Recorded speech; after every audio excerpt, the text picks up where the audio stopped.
Akhilesh madam बधाई। अध्यक्ष महोदय, मैं आपका धन्यवाद देना चाहता हूं।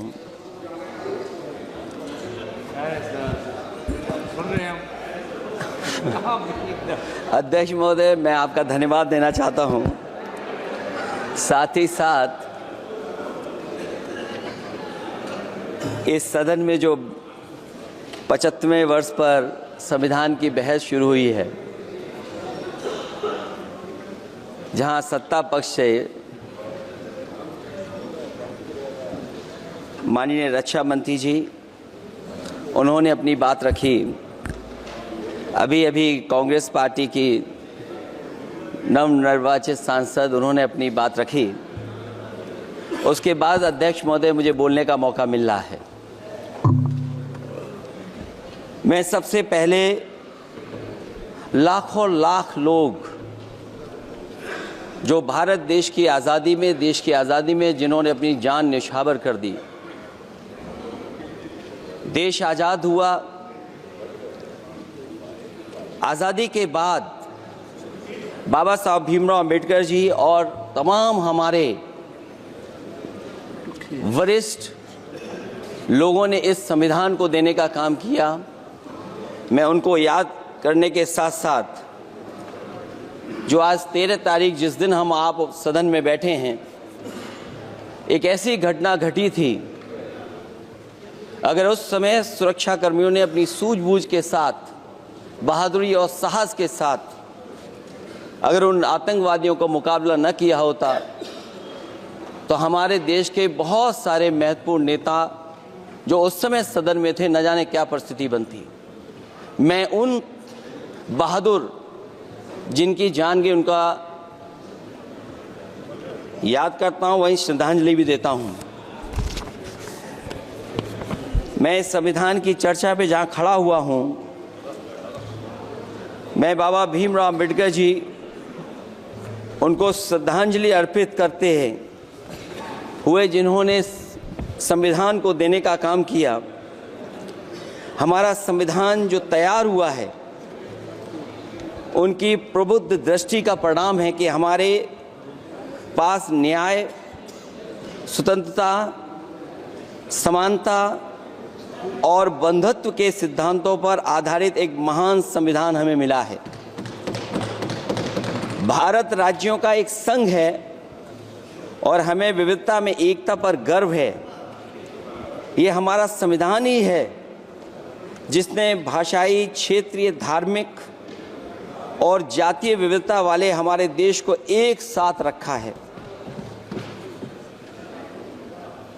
ये संविधान डॉक्टर अंबेडकर जी ने कहा था कि संविधान की सफलता इस पर निर्भर करेगी कि हम उसके अनुसार कैसे काम करते हैं। ये देखना है, विधायिका, कार्यपालिका और न्यायपालिका की जिम्मेदारी है कि इस महान देश का शासन हमारे संविधान में निहित उच्च सिद्धांतों के अनुसार चलाया जाए। डॉक्टर अंबेडकर ने कहा था, मैंने तो संविधान निर्माण का दायित्व बहिष्कृत वंचित वर्गों को अधिकार दिलाने के लिया है। ये वही संविधान है जो समय समय पर हमारा रक्षा कवच बनता है। अध्यक्ष महोदय, ये संविधान हमारी ढाल है, संविधान हमारी सुरक्षा है, संविधान हमें समय समय पर शक्ति देता है। संविधान ही देश की 90% शोषित, उपेक्षित, पीड़ित, वंचित जनता के अधिकारों का सच्चा संरक्षक है। ये संविधान ही हमारा बड़ा मददगार है। इसलिए ये हमारे जैसे लोग और देश के कमज़ोर लोगों के लिए और खासकर पीढ़ी के लिए संविधान की रक्षा जन्म मरण का विषय है। संविधान ही लोकतंत्र की प्राणवायु है और जहां बाबा साहब भीमराव अंबेडकर जी ने इतना शानदार अच्छा संविधान दिया, वहीं डॉक्टर अम्बेडकर ने स्पष्ट कहा था, जो हमारे माननीय मंत्री जी ने भी सत्ता पक्ष से वो बात रखी और कहा था, संविधान कितना भी अच्छा हो, यदि उसे लागू करने वाले लोग अच्छे नहीं होंगे तो परिणाम अच्छे नहीं निकलेंगे। इसलिए अध्यक्ष महोदय,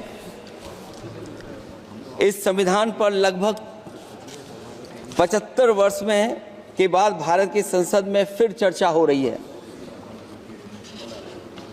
मैं कई महत्वपूर्ण बिंदुओं पर अपनी बात को रखना चाहूँगा। अध्यक्ष महोदय, हमारे संविधान की प्रस्तावना संविधान का निचोड़ है। सरकार के उद्देश्यों और लक्ष्यों को स्पष्ट उल्लेख है प्रस्तावना में। मैं प्रारंभ करता हूं संपूर्ण प्रभुत्व संपन्न समाजवादी धर्मप्रिय लोकतांत्रिक गणराज्य से। आज अध्यक्ष जी, सीमाओं की रक्षा करना संप्रभु का प्रथम कर्तव्य है। और अध्यक्ष महोदय, जिस देश की सीमाओं की सुरक्षा में जहां पर समय समय पर सेंध लगती हो, और हमारे माननीय मंत्री जी बेहतर जानते होंगे कि कई जगह पर हमारी सीमाएं सिकुड़ रही हैं। हमारे संसदीय मंत्री राज्य अरुणाचल प्रदेश में चीन के बिल्कुल बगल में रहते हैं। अध्यक्ष महोदय, ये जानते होंगे कि हमारे पड़ोस में कितने गांव बस गए हैं, न जाने कितना वहां पर गांव की तरह घर बसा दिए गए हैं। लद्दाख की तरफ अभी दोनों देशों की सेनाएं पीछे हटी हैं। हम अपनी सीमा में ही पीछे हटे हैं, और चीन जो हमारी सीमा में अंदर आ गई थी, वो हमारी सीमाओं से ही आंशिक रूप से पीछे हटी है। और अध्यक्ष महोदय, उस सीमा के पास एक रिजांगला मेमोरियल बना था। हमारे सरकार के लोग ये जानते होंगे कि जिस समय ये बात उठी लद्दाख को लेकर के, उस रिजांगला के मेमोरियल को तोड़ दिया गया। आज वो रिजांगला मेमोरियल वहां नहीं है। और उस लड़ाई के लिए अध्यक्ष महोदय, हमारी फौज के लिए कहा गया था कि हमारी वो बहादुर फौज है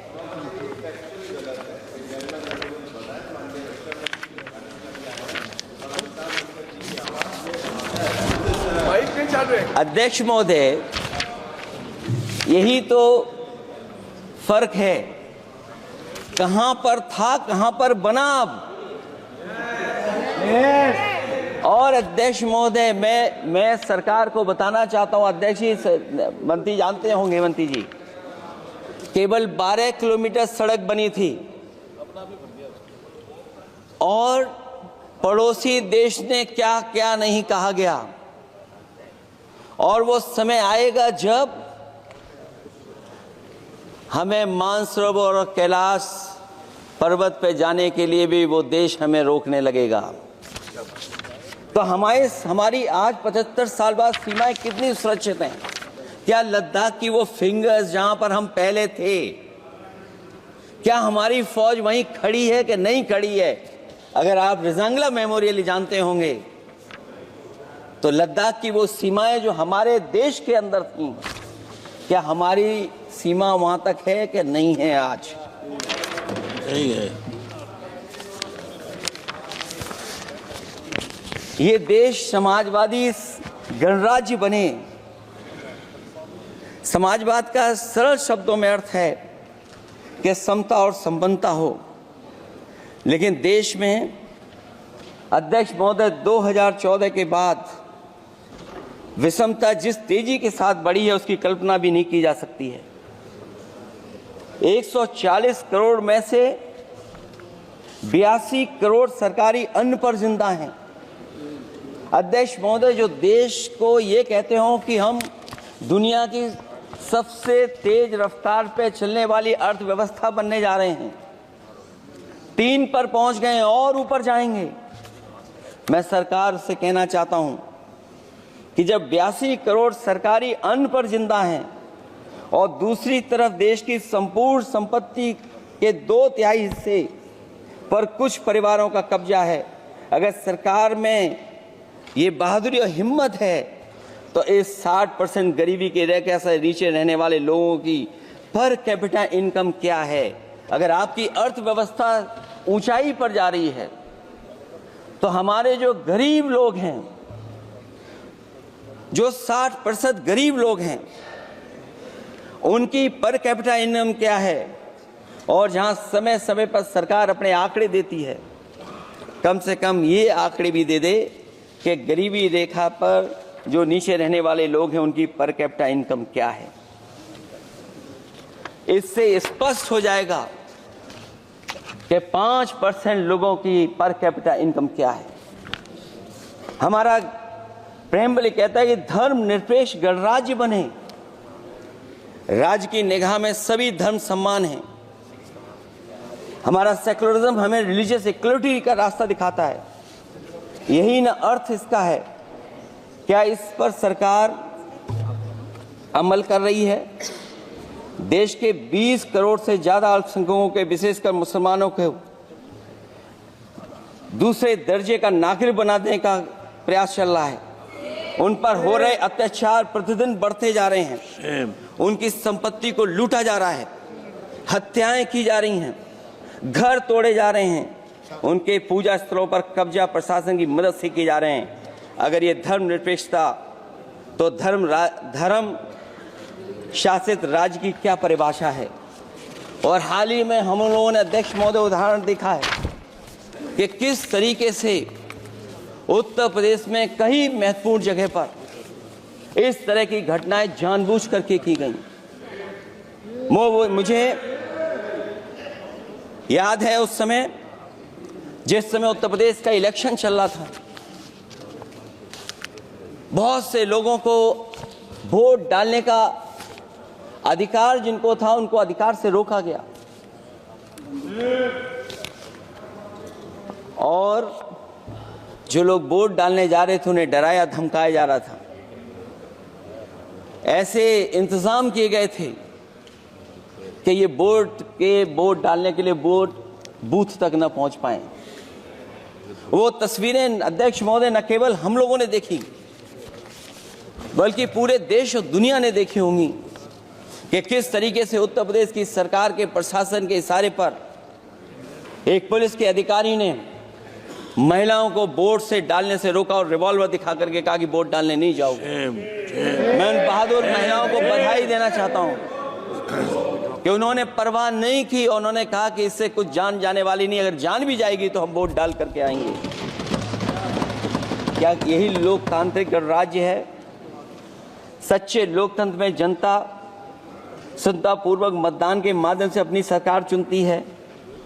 क्या हम सही अर्थों में लोकतांत्रिक व्यवस्था में जी रहे हैं, जहां सरकार मशीन और सरकारी मशीनरी के जरिए जहां चाहे अपनी सरकार बना लेती है, जनता के मत का कोई अर्थ नहीं रखे हैं, वह लोकतंत्र नहीं कहा जा सकता है।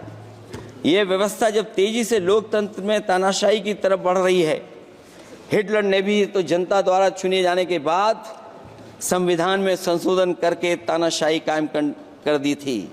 हमारी सरकार भी उसी के समांतर चलने का प्रयास कर रही है। प्रस्तावना में अध्यक्ष महोदय सामाजिक, आर्थिक और राजनीतिक न्याय दिलाने की बात है। अध्यक्ष महोदय, मैं जब सरकार की तरफ से माननीय मंत्री जी को सुन रहा था, उन्होंने जाति जनगणना को लेकर के कहा कि जाति जनगणना कराना चाहें तो करा लें। हम लोग तो उस पक्ष के धर लोग हैं, अगर आप करा सकते हैं तो आप कराइए। नहीं अध्यक्ष महोदय, जब कभी भी हम लोगों को मौका मिलेगा तो जाति जनगणना कराने का काम हम लोग करेंगे। सामाजिक न्याय समाज के अनुसूचित जाति, अनुसूचित जनजाति और अन्य पिछड़े वर्गों को न्याय दिलाने का बड़ा अस्त्र आरक्षण था, उसे समाप्त कर दिया गया है। आउटसोर्सिंग और कॉन्ट्रैक्ट बेसिस पर थोड़ी बहुत नौकरियां जो दी जा रही हैं, उनमें दलितों और पिछड़ों का कोई आरक्षण नहीं है। शिक्षण संस्थाओं और विश्वविद्यालय में प्रोफेसर्स और वाइस चांसलर के चयन के समय इनके आगे लिख दिया जाता है, एक नया शब्द का इजाद हुआ, NFS, नॉट फाउंड सुटेबल। सरकारी उपक्रम भेज दिए, प्राइवेट उपक्रमों में कोई आरक्षण नहीं है। अध्यक्ष महोदय, शिक्षा मंत्री जी सूची जारी करें, और अगर ये बात कहीं भी गलत है तो शिक्षा मंत्री जी सूची जारी कर दें। देश के सभी केंद्रीय विश्वविद्यालयों के वाइस चांसलर की ओर प्रोफेसर की एक, मैं तो कहूंगा अध्यक्ष महोदय कि शिक्षा मंत्री जी अगर ये सूची जारी कर दें कि जितनी भी सेंट्रल यूनिवर्सिटीज हैं और उनके माध्यम से जितने भी प्रोफेसर्स का अपॉइंटमेंट हुआ है, सब बात साफ हो जाएगी। आप केवल देश के 10% लोगों को ही ख्याल रख रहे हैं, बाकी 90% लोगों का आप ख्याल नहीं रख पा रहे हैं। और जाति जनगणना कभी जाति में भेदभाव नहीं बढ़ाएगा अध्यक्ष महोदय। जाति जनगणना जातियों के बीच दूरियां कम करेगा और तमाम हमारे ऐसे समाज के लोग जिनको न्याय नहीं मिला, जिनको अधिकार नहीं मिला है, अध्यक्ष महोदय, कम से कम जाति जनगणना के बाद उन्हें अधिकार और सम्मान दिलाने का काम भी हो सकेगा। इसलिए हम इसके पक्ष में हैं। आर्थिक न्याय के बगैर न सामाजिक न्याय मिल सकता है और न राजनीतिक न्याय मिल सकता है। गरीबी का नाजायज लाभ उठाकर धन्ना सेठों की सरकार चुनाव में पैसा बांटकर राजनीतिक न्याय का भी अपहरण कर लेती है। कर्ज में डूबी बड़ी आबादी महाजन के दबाव में अपनी इच्छा के खिलाफ वोट देने को विवश हो जाती है। चुनाव में सत्ताधारी दलों द्वारा पैसे की भरमार के चलते कोई सामान्य कार्यकर्ता चुनाव नहीं लड़ पा रहा है। बड़े पैमाने पर धनवान चुनकर आ जाते हैं। पैसे के बल पर जब तक आर्थिक विषमता समाप्त नहीं होती, लोगों को राजनीतिक न्याय मिल नहीं सकेगा।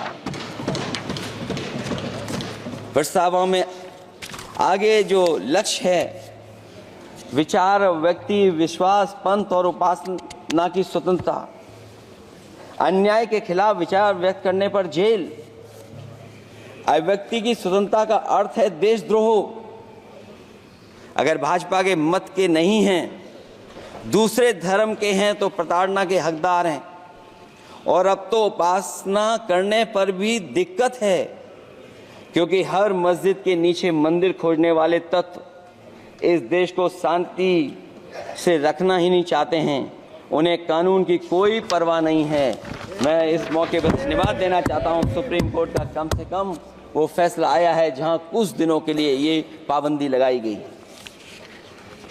व्यक्तियों की गरिमा और देश की एकता और अखंडता को सुनिश्चित करने वाली बंधुता, ये विभाजनकारी नीतियां संविधान की प्रस्तावना के उस उद्देश्य से जरा भी मेल नहीं खाती है। व्यक्ति की गरिमा लिंचिंग से धूल दूषित हो चुकी है।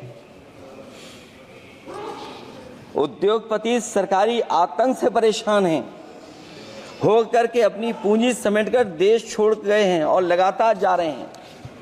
अध्यक्ष महोदय, आजादी के बाद उद्योगपति कभी इतने भारत छोड़ करके नहीं गए होंगे, देश छोड़ के नहीं गए होंगे जितने इनकी सरकार में चले गए हैं।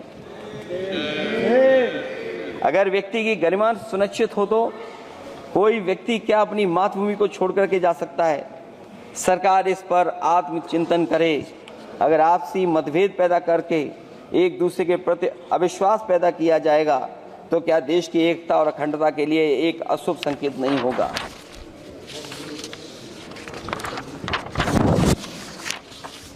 अध्यक्ष महोदय, आर्टिकल 14 कानून के समक्ष समानता। भारत के अंदर किसी भी व्यक्ति को राज कानून के समक्ष समानता को डिनाई नहीं कर सकता है। हो क्या रहा है, एक ही कानून कुछ लोगों के लिए अलग है और दूसरों के लिए अलग। अगर सत्ता पक्ष का व्यक्ति गेरुआ गमछा पहनकर गालियों को गाली दे दे तो जी हजूरी और दूसरा न्याय मांगने जाए तो उसे लाठी। क्या ये अनुच्छेद 14 का अनुपालन हो रहा है? अध्यक्ष महोदय, किसी भी व्यक्ति को उसके जीवन और दैहिक स्वतंत्रता से कानून सम्मत प्रक्रिया के बगैर वंचित नहीं किया जा सकता। ये सबसे महत्वपूर्ण मौलिक अधिकार है, लेकिन सबसे ज्यादा इसी का दुरुपयोग हो रहा है। फर्जी मुठभेड़ में हत्याएं, जेल के अंदर हत्याएं और पुलिस अफरीक्षा में हत्याएं। आदमी कहीं भी सुरक्षित नहीं है। ईडी का तो ऐसा कानून बना दिया गया है कि बिना एफआईआर, बिना नोटिस किसी को भी बंद कर दो। लोकतंत्र फासिज्म में बदल रहा है। और अध्यक्ष महोदय, क्योंकि उत्तर प्रदेश की चर्चा सत्ता पक्ष से भी हुई, जो हालात उत्तर प्रदेश में हैं, ऐसे हालात कभी किसी ने पहले नहीं देखे।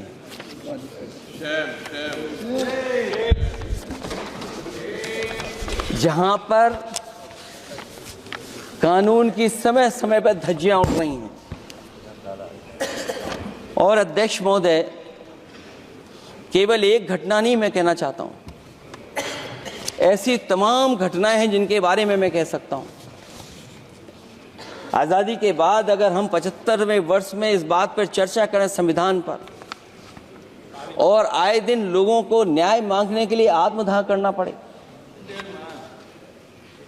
तहसील हो वहां पे आत्मदाह, जिलाधिकारी हो वहां पे आत्मदाह, न्याय मांगने के लिए अगर मुख्यमंत्री आवास में जाना पड़े वहां पे आत्मदाह। सोचिए हम किस दिशा में जा रहे हैं। और अध्यक्ष महोदय, किसने नहीं देखा कि टीवी पे चलते हुए लोगों की जान ले ली गई? लाइव देखा है सबने। ये कहां का न्याय है? न केवल वो, बल्कि पता नहीं अध्यक्ष महोदय, हमारा प्रदेश कस्टोडियल डेथ में सबसे आगे जा रहा है। महिलाओं के उत्पीड़न में सबसे आगे जा रहा है। ये मैं नहीं कह रहा हूं अध्यक्ष महोदय, ये सरकार के आंकड़े बता रहे हैं। और न केवल इन चीजों में आगे जा रहा है, बल्कि आजकल जो नए जमाने का डिजिटल इंडिया है, अगर साइबर अपराधों में सबसे आगे कोई प्रदेश दिखाई दे रहा है तो वो उत्तर प्रदेश दिखाई दे रहा है। ये अलग बात है अध्यक्ष महोदय कि कभी कभी जो डबल इंजन की सरकार चलने वाले जो दावा करते थे, पहले इंजन टकराते थे, अब तो डब्बे भी टकराने लगे हैं। Double engine single driver. और होड़ लगी हुई है कि कभी किसी ने दिल्ली का रास्ता किसी माध्यम से अपनाया था, उसी रास्ते पे चल करके आगे बढ़ना चाहते हैं। इससे खराब इस लोकतंत्र में और क्या हो सकता है? जिन लोगों ने ये कहा हो कि हम नौकरियां दे देंगे, आज नौकरियां कहां हैं? रोजगार कहां हैं? और अध्यक्ष महोदय, अगर वादा किया जाए नौकरी और रोजगार का, इन्वेस्टमेंट का, और सपने बड़े दिखाए जाएं, ये बात मैं इसलिए कह रहा हूं कि माननीय मंत्री जी भी उसी प्रदेश से आते हैं, प्रधानमंत्री जी भी उसी प्रदेश से आते हैं। आज कई मायनों में, कई आंकड़ों में उत्तर प्रदेश पीछे दिखाई दे रहा है। जहां रोजगार के सवाल पर जो सरकारी नौकरियां इसलिए नहीं क्योंकि आरक्षण न देना पड़ जाए, इसे सरकारी नौकरियां नहीं हैं। आए दिन पेपर आउट, पेपर लीक, न केवल पेपर लीक है बल्कि जानबूझ करके पेपर लीक कराया जाता है जिससे कि परीक्षा रद्द की जा सके। और जो अग्निवीर वाला सवाल था वो आज भी वैसा ही का वैसा है। हम लोग अग्निवीर वाली व्यवस्था कभी स्वीकार नहीं कर सकते हैं। जो पहले भर्ती जैसी होती थी अध्यक्ष महोदय, अगर वैसी ही भर्ती होगी तो हमारी सीमाएं और सुरक्षित होंगी, हमारे और नौजवान जाकर के देश की असली पक्की वर्दी पहनने का काम करेंगे। ये अध्यक्ष महोदय कैसी चर्चा संविधान की जो है बिना प्रधान की।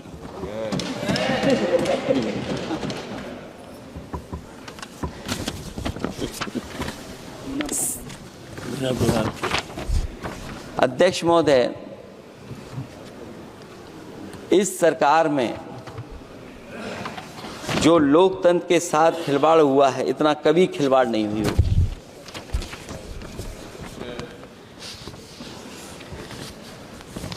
संविधान को परतंत्र बनाकर जो लोग राज करना चाहते हैं, उनके लिए आज़ादी का अमृतकाल सिर्फ एक जुमला है। और अंत में मैं सिर्फ एक ही बात कहना चाहता हूं कि संविधान बचेगा तो न्याय बचेगा, और न्याय बचेगा तभी सबको बराबर मान सम्मान, सबको बराबर मौके मिलेंगे, भेदभाव भी मिटेगा।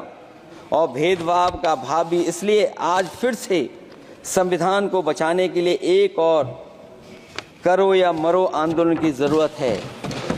इसलिए अध्यक्ष महोदय, हम आपको भरोसा दिलाते हैं, पिछले चुनाव में भी बहुत सारे सत्ता पक्ष के माननीय लोग ये कहते थे कि हमें इतनी सीटें मिल जाएंगी तो हम संविधान बदल देंगे। अध्यक्ष महोदय, मैं आपके माध्यम से जनता का धन्यवाद देना चाहता हूं कि उन्होंने 400 पार के नारे को गिरा दिया और विपक्ष को इतनी ताकत दे दी कि इनकी जो सपना था संविधान बदलने को, उस सपने को तोड़ने का काम किया। अध्यक्ष महोदय, बहुत सारे साथी इधर के ही उधर हैं, अगर उधर वाले इधर आ गए उसी दिन ये सत्ता से बाहर हो जाएंगे। अध्यक्ष महोदय, आखिरी में मैं कुछ लाइनें कहकर के अपनी बात खत्म करना चाहता हूं। न मेरा है न तेरा है, ये हिंदुस्तान सबका है। नहीं समझी गई ये बात तो नुकसान सबका है। हजारों रास्ते खोजे गए उस तक पहुंचने के, मगर पहुंचे हुए ये कह गए भगवान सबका है। जो इसमें मिल गई नदियां वो दिखाई नहीं देती महासागर बनाने में, मगर एहसान सबका है। अनेकों रंग खुशबू नस्ल के फल फूल पौधे हैं, मगर उपवन की इज्जत आबरू ईमान सबका है। हमें उम्मीद है कि इस चर्चा के बाद बाबा साहब भीमराव अम्बेडकर जी का दिया हुआ संविधान को बदलने का सपना नहीं देखा जाएगा। साथ ही साथ डॉक्टर राममनोहर लोहिया, जिन्होंने समाजवादी आंदोलन का रास्ता दिखाया, नेताजी ने जो संघर्ष कर करके हम लोगों को उस जगह पहुंचाया, वहीं लोकनायक जयप्रकाश जी ने इस देश को आगे बढ़ाने के लिए समय समय पर संपूर्ण क्रांति का आह्वान देकर के जागरूक किया। मैं उन सबको याद करते हुए एक बार फिर अध्यक्ष जी आपका बहुत बहुत धन्यवाद देता हूँ। श्री कल्याण बनर्जी।